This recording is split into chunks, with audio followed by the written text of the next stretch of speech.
The globalists, who know that Obama is going to promote their plan, want to make him such a superhero that nobody will question what he's doing. They'll be so preoccupied with who he is, or where he is, or what he's saying, or what he's wearing, or something like that. The idea of making him into a celebrity is very valuable because that way people are less inclined to ask, what is he doing? So that's very useful to these people.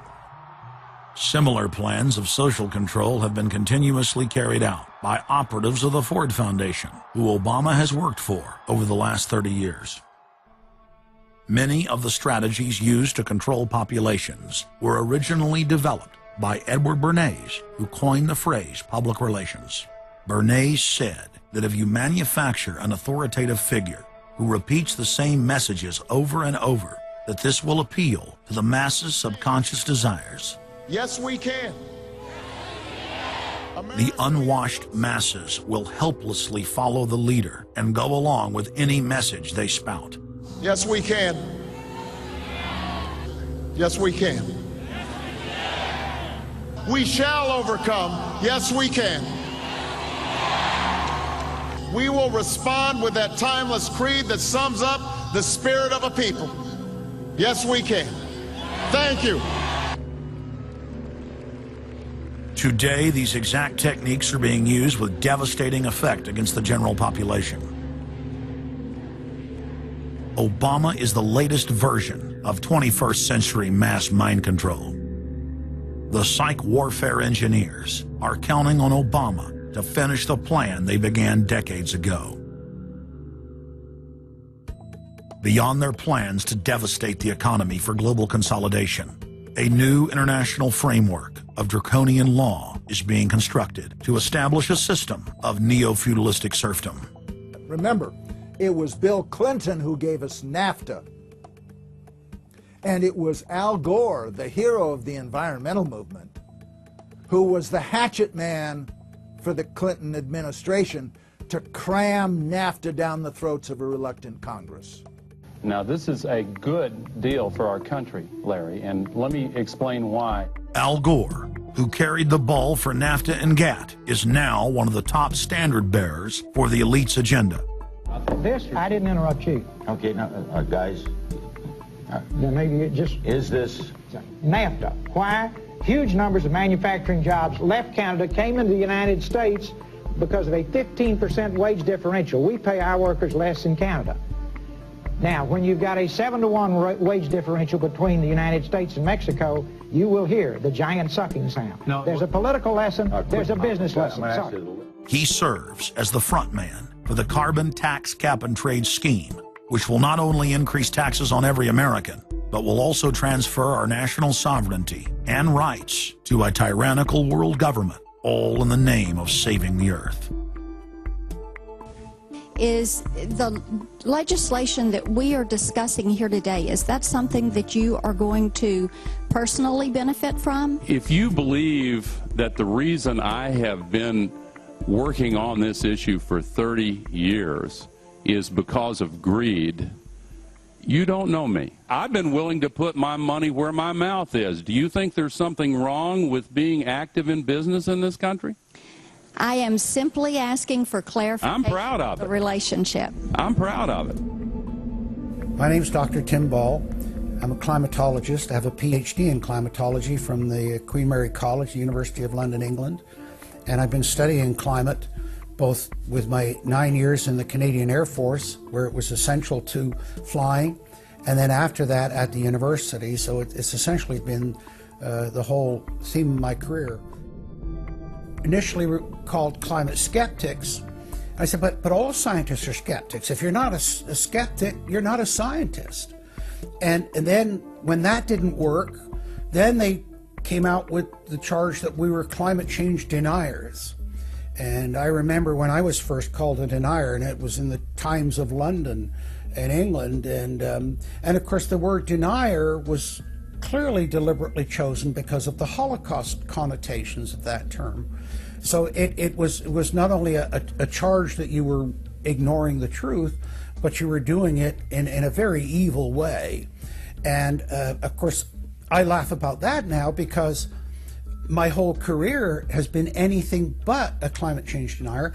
I've spent my career trying to educate people to how much climate changes naturally. So I'm anything but a denier, but of course that is part of the politics. Under the Nazis, there was something called race science. They had a lunatic theory of eugenics, the Aryan heritage, and all the rest of this. Absolute crackpot pseudoscience.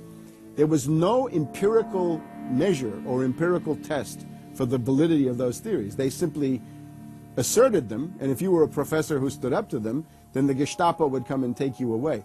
We are perilously close to such a situation right now. Any academic, any other figure standing up to say the global warming theory of Al Gore is a piece of crackpot nonsense is in danger. You'd be fired from a government job, and in many universities, your job would be in danger. And of course, it's also part of what's called ad hominem, that if you can't defeat the person's argument rationally, you start attacking the person. And we see that with these terms, and we see it with Al Gore calling them flat earthers. Congressman, you began by denying that there is a consensus on the science. There is a consensus on the science. Well, you mustn't have been listening to our testimony that we've had for the last few days with dozens of experts that have come in who have given completely different views. Well, I would encourage you to go back and look at the testimony this committee's heard. There are people who still believe that the moon landing was staged on a movie lot in Arizona. And neither of us are one of those, and I know you like giving those cute anecdotes. This is not a cutesy issue. We're talking about something that can export millions of jobs out of our economy, out of our country. Richard Lindzen, an MIT professor of atmospheric physics, said it many years ago when he said the consensus was reached before the research had even begun. And then scientists like myself that stood up and said, hold on a minute, I got problems with this. Oh, paid by the oil companies, don't trust that guy. What the international scientific community is saying is correct. There is no legitimate basis for denying it. Now, you hear the consensus argument. Well, the majority of scientists. What they're always talking about is, and originally the IPCC was about 3,600 scientists, it's now down to 2,500. That's the people they're talking about. But when you look at it, most of them are bureaucrats. They're not scientists at all. And very, very few of them are actual climate experts. Now, the consequences of that, and whether that's because of man-made CO2, I think are debatable. If CO2 is not causing the climate change, what is? What are the major driving factors? And so they're essentially the ones that are left out by the Intergovernmental Panel on Climate Change.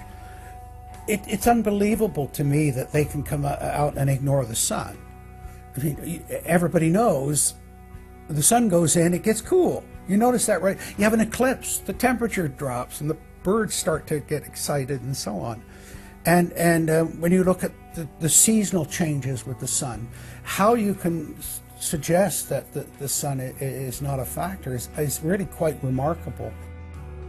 Giving us false scientific information is not going to clean up our environment. Speaking with a lot of promises and innuendo is not going to help clean up our environment. The globalists have co-opted the environmental movement. There are a lot of real environmental problems we face, like genetic engineering, where they're splicing plants, animals, insects, you name it. Toxic waste dumping in the ocean. No one wants to breathe bad air or drink toxic water. But the global carbon tax has nothing to do with that. It's a tax literally on breathing. Go out on the street or talk to your friends, your neighbors. Ask them, hey, should we ban dihydrogen monoxide? It's bad for the environment. The average person will sign your petition calling for the banning of water. That's right. Dihydrogen monoxide is water. It's the same thing with table salt, sodium chloride. And that's exactly what the establishment is doing with carbon dioxide. Ooh, dioxide. It has this scary sounding name. But the truth is, it's one of the 4 elements of life on this planet. Oxygen, carbon dioxide, water, and sunlight. And if the establishment can tax and list as a toxic waste one of those basic 4 building blocks of life, carbon dioxide, they can regulate and control every facet of our lives and shut down any businesses that aren't part of their New World Order. The idea that carbon is a pollutant is essentially a way of saying that humanity is a disease or a cancer that ought to be wiped out. Genocide. People have argued in this environmental coterie around Obama, around Holdren, the theoretician of de-development, who is now the science advisor of the White House, really the anti-science advisor. They've argued that babies are carbon monsters, carbon machines, and that every time you breathe out carbon dioxide, you're part of the pollution of the planet. This is an absolutely anti-human doctrine. They use the environmental movement to promote their real agenda, which is globalization and federalization and power.